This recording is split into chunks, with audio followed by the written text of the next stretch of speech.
Today, we are going to talk about how you can support foster kids without becoming a foster parent. Let's talk about it today on Fostering the Future.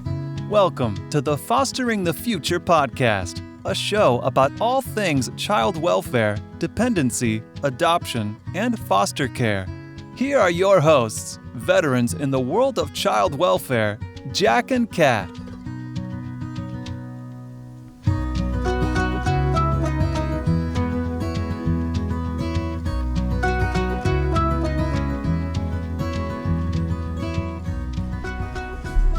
We believe that every human has incredible and equal value regardless of what side of the courtroom we sit on. We hope that everyone feels welcome and accepted here on Fostering the Future.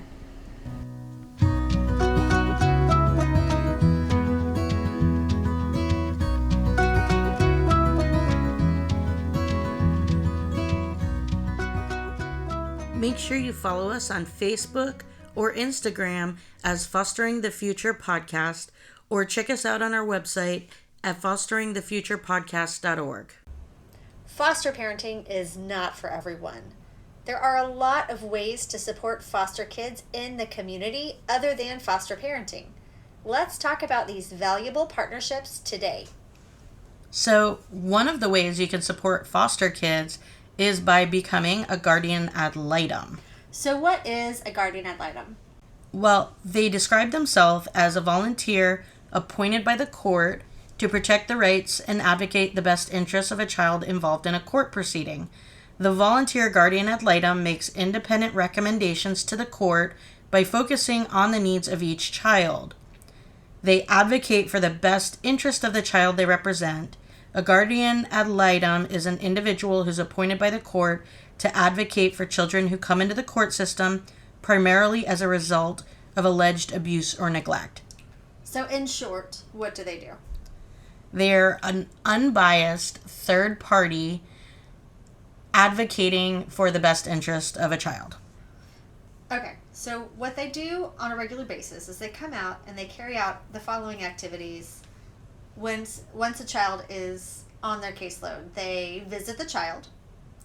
They keep the child informed about court proceedings. They gather independent information on a consistent basis about the child and about the parents in order to recommend resolution that would be in the best interest of the child. They review records. They interview all appropriate parties involved in the case, including the child or children. And they determine whether a permanent plan has been created for the child in accordance with federal and state laws, and whether appropriate services are being provided to the child and the family. So I have met some really wonderful guardian ad litems in my time with the foster care system, and I know you probably have too, who have gone above and beyond in this process. Yeah, 100%. You know, I've seen such a wide range of guardian ad litems that come and visit the kids that are in my home that, you know, you kind of see which guardian ad litems are just checking off a box and which ones are really there to support the kids. I've talked to some on the phone and I've thought, wow, I've known this child for over a year and I didn't even know they had a gal. I've had kids that had gals that lived in my home, and because they never came to see them or call me to ask about them, I also didn't know that they actually had a guardian ad litem. I also have worked with some gals that if I even mention, I should, we're doing this in therapy, I should probably get them a fire truck because they talk about the fire truck that used to come to the home. And then within a few days, I've got a fire truck toy on my Amazon doorstep so that I have all the tools I need to work with this child in therapy. The same guardian ad litem also provided me with an ambulance, a garbage truck toy, an ambulance toy, a skateboard toy, pictures of the biological family because I mentioned that might be helpful, picture frames. There are so many ways you can go above and beyond, and those kids that helped them so much because they were able to work through so much more trauma because she had resources that I was not provided with by my job. I mean, that's pretty awesome. One of the things about the volunteer guardian ad litem is that they're part of a team. Usually there's a guardian ad litem attorney, a CAM who oversees the guardian ad litem, and then the guardian ad litem that actually comes to the house. So really the purpose of this, man on the bottom of the totem pole, if you will, is to be the one that has a relationship with the child and actually gets to know them and reports that to everybody in the court and to their CAM and to the attorney, because they're the only one that really knows the kid. So when I have a guardian ad litem that has never met the kid, I'm always like, well, how are you going to advocate? How are you going to tell the CAM and the attorney what they need? But, if their purpose is to create a relationship, and if you're considering becoming a guardian ad litem, going and just checking off a box, like, what a waste of time for a job you're not getting paid for. It's so true. And, I've had ones that have gone above and beyond at certain staffings by saying, it's been more than 30 days for this. Why haven't we scheduled, a termination? It's been, so much time for this. Why haven't we proceeded with, such and such? These kids have been in care for too long. They need to be adopted. And it's really been the guardian ad litem that has made sure that termination of parental rights and adoption has happened in a timely manner. Otherwise, I really do think some kids would sit in foster care for just years and years and years and years, if not for the guardian ad litem program. I 100% agree. So I would say one of the biggest ways a guardian ad litem can go above and beyond in supporting kids in foster care is to advocate. Just like what you're talking about, one of my children that I have since adopted, his case just kind of sat. And even though, we went months and months and months and over a year at times without even having any contact from the biological parents, the court was not moving anything forward. And the very month that the guardian ad litem got assigned, they finally started moving forward on trying to find my little guy permanency. So, sometimes it's hard and scary to be the one to speak up and to say, hey, we're not doing something this kid needs. But I think that one of the biggest things that a guardian ad litem can do is to use their voice, be brave in court and with their CAM, and to just advocate. What are some other ways that you could go above and beyond as a guardian ad litem? Well, I think one of the big things for me is like the guardian ad litems that create actual relationships with my kids. Really, it's a result of those relationships that make them really go above and beyond for these kids. And they can't have a relationship if they don't visit them. So the guardian ad litems that like you never hear from, or that come just when they're supposed to on the last day that they're allowed to, and they're in and out, those are not people that are going to create relationships with the kids. The kids know that they're not a priority to them. And, the lack of relationship is going to, not give you as much trust from that child, and the child is not going to tell you as much. So I would say one of the things is visit as much as required, and if not more, and take time with the child, and make your visits a visit instead of just a check mark. So, I've got this one guardian ad litem, and I was actually talking to her today, even though I don't have any of her kids anymore. She is incredible. And, beyond being a guardian ad litem, I just felt like she was a mentor and a friend to the foster child that lived in my home that was assigned to her. And, to the point where when this child would have meltdowns, we would call this guardian ad litem and she would help me talk this child down. And that only happened because of the relationship that she had with this. And this was an 11-year-old girl who had been in foster care for years and didn't trust anybody and didn't like anybody, and told me all the time that her mom was, the only one who would ever love her or that she could ever trust. But this guardian ad litem created such a relationship with her that, to the point where we would call her and she would help us get through the hard times. So, wow. Yeah, that's a big thing. Visit, and when this guardian ad litem would visit her, like, she wasn't stopping in and stopping out. A lot of the time she would take her out for lunch, or, they would go buy something. She made this child feel so loved and special, and still does, because she's still assigned to the case. I think that, when you go above and beyond like that, you really are making a difference in that child's life. Because they have tons of people that come and ask them questions and pop in and out, and, that they feel like a checklist to them. But if you're creating a relationship with this child and mentoring them, it makes all the difference in the world. That's so true. And just to piggyback off of that, I've worked with some guardians who did not spend much time visiting the child, especially this year with COVID. And but I've been with them on various meetings like adoption staffings, and was really in awe of how much knowledge they had about the case in general and how much they had to offer. So case turnover was high, and even supervisors had turned over repeatedly 3, 4, 5 times. Case management has turned over 3, 4, 5 times. Sometimes all that's left who's knowledgeable about the case is the guardian ad litem. So, in this particular case that I'm thinking of, I had never met the guardian ad litem. I didn't know who he was. I'd known this child for almost a year. I'd never met him. I think he maybe visited the child once or twice this year, probably because of COVID. However, he was the only knowledgeable person about the case, which is really a valuable resource, to be the only warm body who is able to provide any information about the case. So that can be really helpful. So there are definitely both pros and cons to being a guardian ad litem. So let's talk about some of the pros to being a guardian ad litem. So I think it's a huge way to advocate for a child in care, to mentor a child and inspire them. But really, as I said before, you can make a child in care feel like they have someone who loves them and cares about them, and that they feel special. And, these kids in care, they don't feel that from their parents, because they do, no matter what experiences they've had with their parents. But, going through what they're going through, having more adults care about them and make them feel special is huge. It's true. And I think that as a guardian ad litem, you're not going anywhere most of the time. You're not going to put in your 30-day notice anytime soon. You're not going to quit like, most caseworkers. The turnover is so high.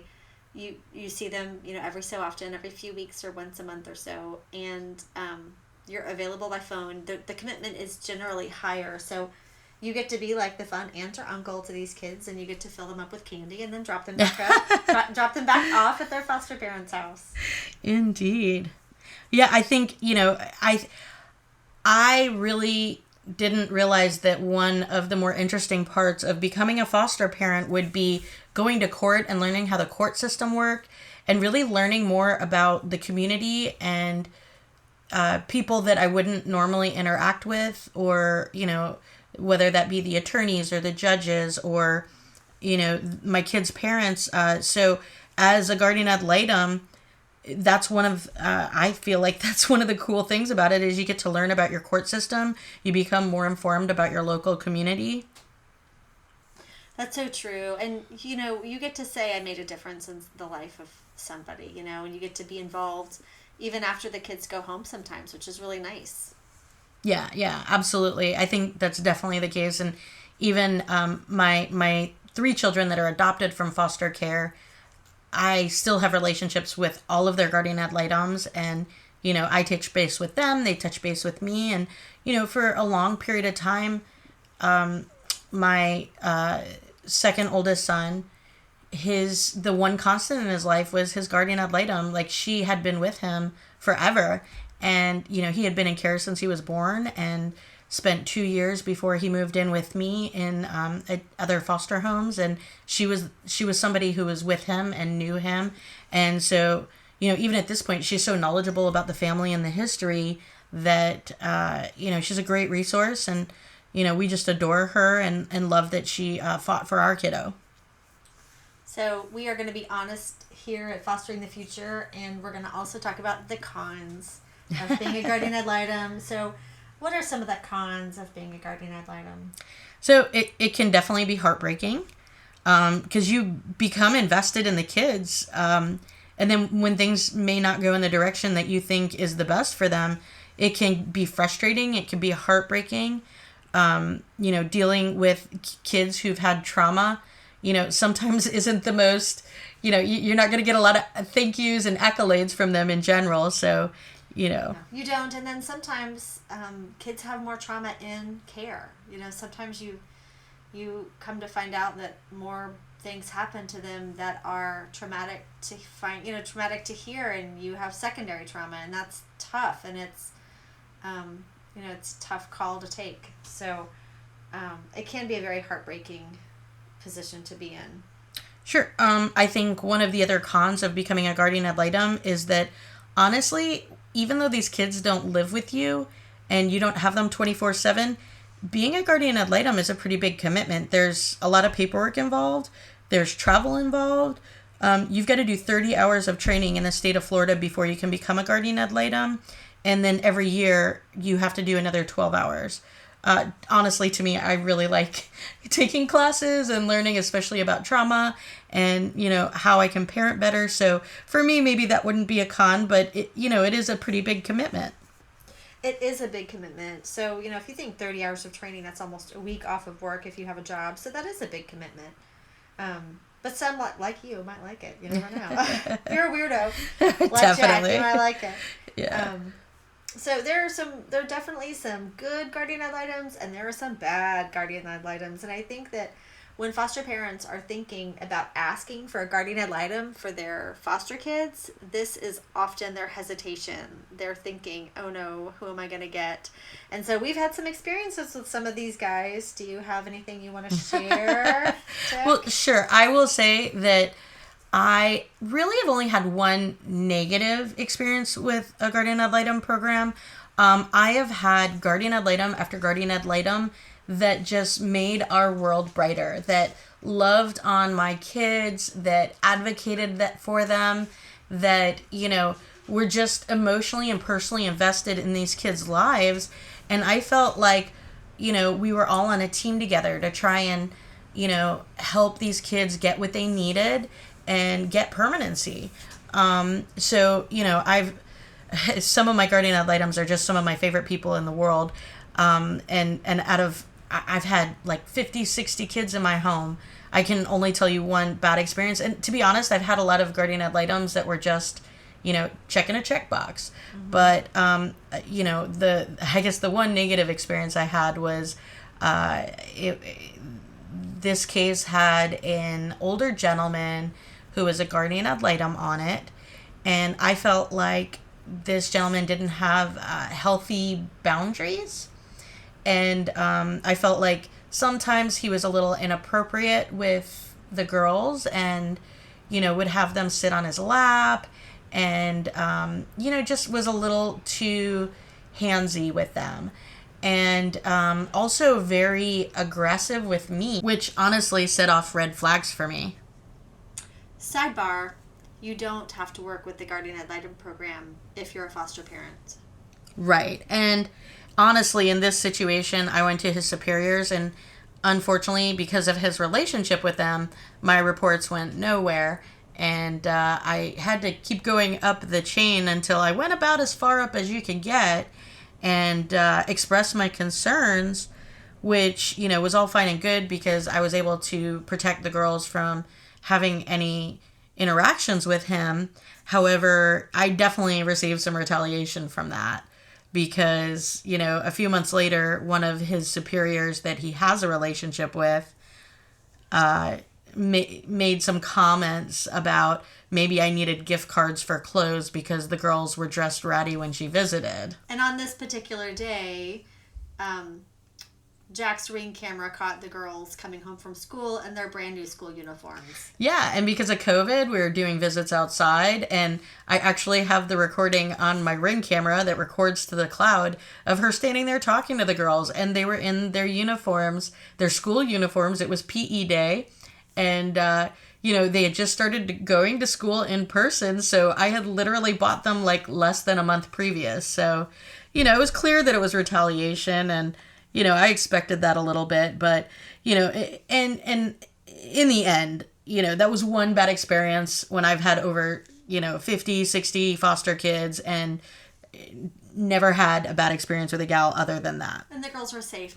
I haven't had very many negative experiences. I've only had a few just kind of catty experiences, and you have to remember that, you know, people come from all walks of life, and so I've had a few just really bossy guardian ad litems. I had one once that explained to me that she wasn't sure if I was aware, but part of my job as a mental health therapist was to supervise visits between kids and their parents. And so, Isn't that only when it's court ordered? yeah, and it's just rarely court ordered. So Yeah. I generally do that like for one kid at a time. I'm doing it for one kid right now, but I have been in this field for like, I don't know, 16, 17 years. And so I think about 10 years ago, I would have like laughed and argued with her, but I just said, thanks for letting me know. You know, I would be glad to do it, you know, until you find someone else. But just noted that she was, you know, dishonest and passive aggressive, and I was far more reluctant to work with her in the future because she was so manipulative. And, you know, later found out she was a pretty new guardian ad litem.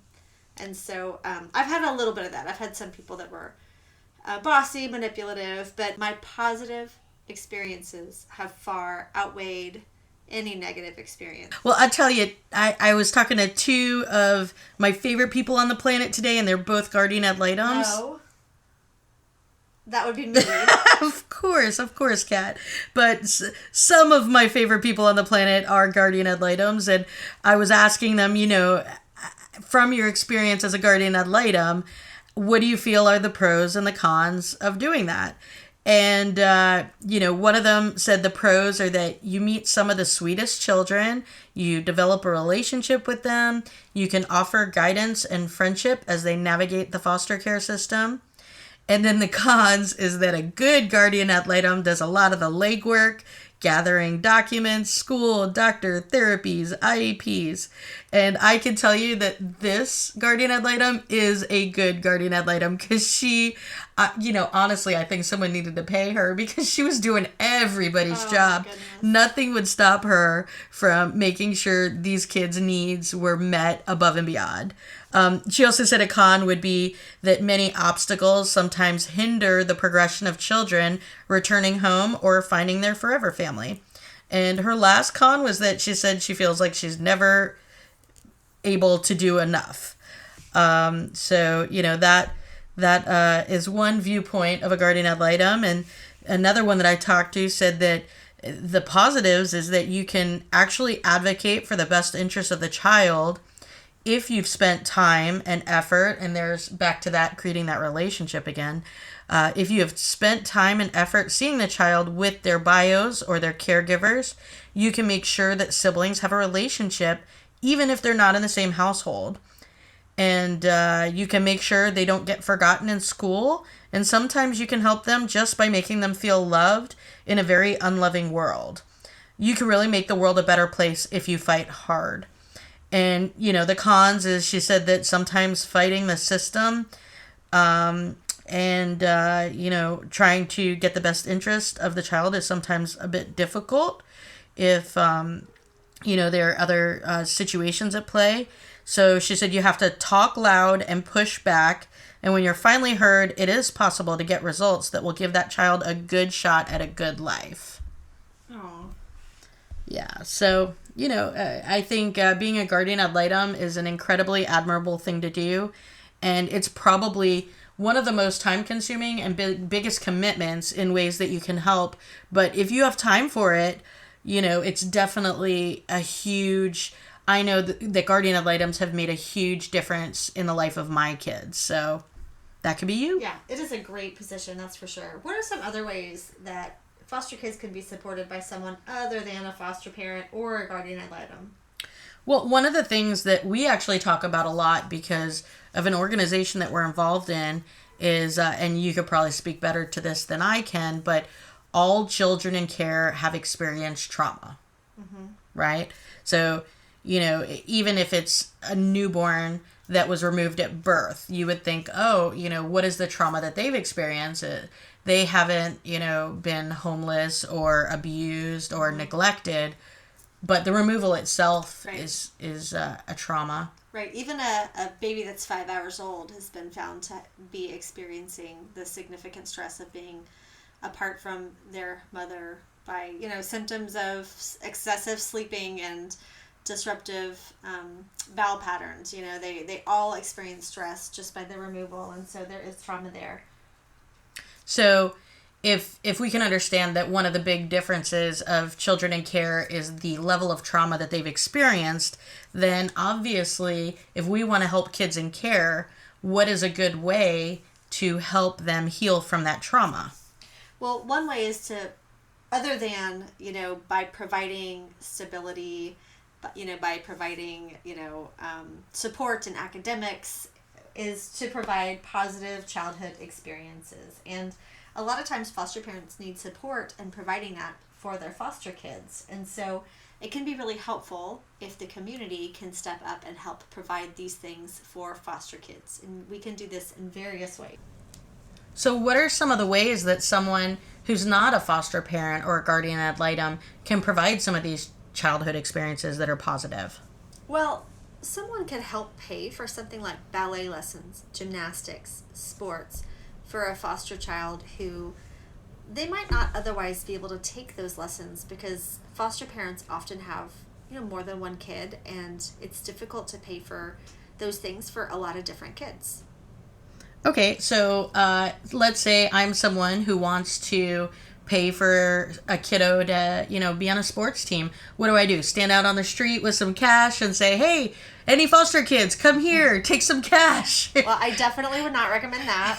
So there are definitely ways you can do that. Various foster care organizations have child welfare boards where you can donate money. You can ask a local school if there are any foster kids that you can anonymously pay for to do an activity or take some classes. You can donate to an organization like Caterpillars to Butterflies, who specifically raise money, and they're a nonprofit to do things just like this. And, on the same topic, you can call local high schools and see if there are ways that you can provide money for things like prom dresses. And, that's an age group that needs a lot of support for things like, class rings, uniforms for sports, things like that. And so there really is a lot of need there.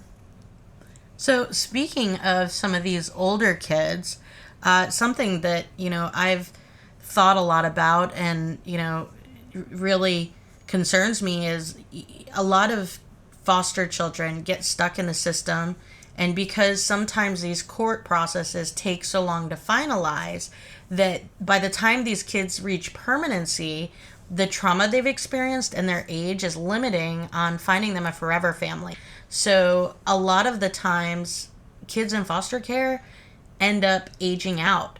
So, that's when you look at the stats for kids who've aged out of foster care, how likely they are to, have traumatic adult lives, and, the low rate of them going to college and having careers. What are some of the ways that we can support foster youth that are aging out? Oh, and you're totally right. Like, those stats are really high, and those years can be really tough for those kids. So we can provide support to these kids by providing employment for them. And in turn, that employment can sometimes become kind of like a family for these kids. And it can be almost, an example for them of what a family looks like and what work ethic looks like. Those examples can really be like a cookie cutter for them for life. We can mentor them, especially in the area of education or career training, because you don't always have to go to college. If your first job is at an auto body shop, then, that can be your forever job. You can locate local organizations that help them start with independent living. And there are definitely some of those out there that have a passion for that, and that's all they do, and they do a great job with that. Yeah, absolutely. So one of the things that I've been thinking a lot about lately is education. So, my sister's a teacher, my friends are teachers. As an educator, I feel like you have such a first row seat to a lot of foster kids in our community. And I feel like that when you talk to a lot of kids, one of their biggest like one of the most important people in their lives is sometimes their teacher. Like the right teacher can really make a difference. That's so true. Having an understanding teacher is really everything to a child, because when a child comes into foster care, they really just immediately want to know that their basic needs are going to be met, because they're in survival mode. And if you look at Maslow's hierarchy of needs, the first need and the greatest need that a person has is the need for food, water, warmth, and rest. And so a child is really just scrambling immediately to know that they will have those things. And sometimes when they come into care, they don't know that they will have those things. And sometimes because of, just instability in their home environment long term, they continue to not know, even though they have a house full of food. And, the second greatest need that a child has is for security and safety. And so, when a child comes into care and they are going to their second or third school and they are not sure that they will have food, water, warmth, rest, security, safety, or just recently they didn't have those things. And, they're not quite sure that they still have those relationships with friends and family, the belongingness and the love that Maslow also says that we need, then their last priority is learning. And so to have an understanding teacher who is really concerned with the whole child and not just the child who finishes 30 math equations in 60 minutes really is very helpful for that child, and can really get them to a point where they are more likely to graduate from high school, to complete the school year, to be more willing to complete the tests they need to complete, or complete the assignments they need to complete, or really the priority would actually just be to learn. And so that really brings us to our next point, which is this is really one of the greatest tragedies of foster care. Not the greatest, but it's just really a symptom of how awful foster care is, and that is that foster kids do really poorly when it comes to completing their education. In 2018, the percentage of foster youth who graduate from high school was 30 to 50%. And this is really, really dismal. The percentage of foster kids who completed college was 3%. And one of the reasons that this is so discouraging is because your college education is paid for when you're in foster care, or when you were in foster care. And so the opportunity is there for any child who is in foster care, and only 3%, were able to, were able to do this. And so that doesn't mean that 97% were failures. Of course, lots of kids, choose another route, but I think it's really just a symptom of how, going to 2 and 3 schools a year and, changing curriculums repeatedly, kids are getting behind. I think that, Jack, you can probably speak to this more than I can. Well, yeah, sure. A lot of the times when kids come to my house, they've already been in, like, let's say 2 schools that year. I remember as a kid having to switch schools one time between middle school and high school, and how traumatic that was of making that change and going to a completely different curriculum.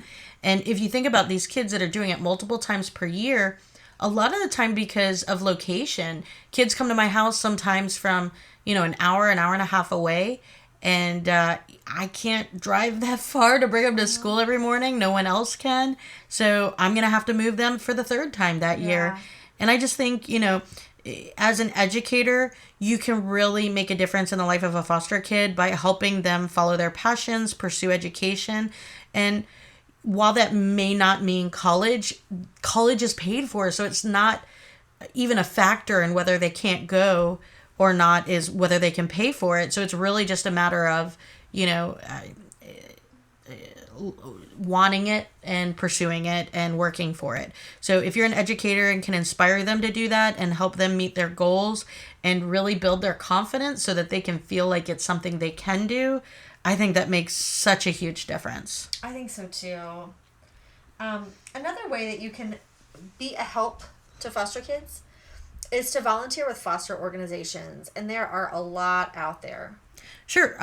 Most areas will have one or many foster closet. So a foster closet is a place that foster parents can go.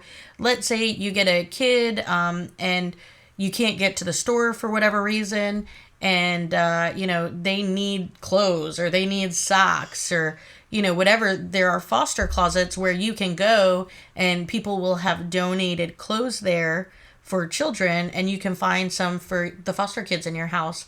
There are so many in my area, and when I've helped out with some of them, I learned that there really are a lot everywhere. So probably wherever you live, you could find a foster clothing closet and volunteer there. I know it takes a lot of time to go through all the clothes and organize them and make sure they're all appropriate. And you know what? If there isn't a foster closet in your area that you can volunteer at, maybe that's something that you can start, and that would make a huge difference in the life of foster kids. It's true, and I have to say, one of our local closets, I have run into her at Target buying clothes with her own money for this closet. And so, if it's even something that speaks to you at all, donate to these closets, because these clothes go directly to these kids. Sure. Most of us, when our kids outgrow stuff, we find somewhere to donate it. We find a bin somewhere. But if you could find a foster closet to donate it, that is going to directly go to kids who really are in need. So, you could volunteer your time at foster closets. You can donate your items to foster closets. You can ask foster parents that what organizations support them and where you can volunteer. You can call a local foster agency or just Google, see who's in your area and what they're doing, and volunteer your time, because, that's something that they all need. It's true. You can do a Google search for organizations in your area that support foster kids. There are tons. There are so many. So if you don't have time, some people have very busy lives, but they want to do something to support foster kids. Well, maybe you can donate some funds. There, as we were just saying, there are so many organizations that exist purely to provide something for foster kids. And if you find some, make sure, that they're legit, and send some funds their way so that they can directly support these kids. Sure. And so the last way that you can support foster kids is something that we're going to talk about in our next episode. So that's right. So stay tuned on ways that you can support foster families. Thank you so much for joining us today. Make sure you subscribe and follow us on social. We hope that you join us again next time and keep on fostering the future.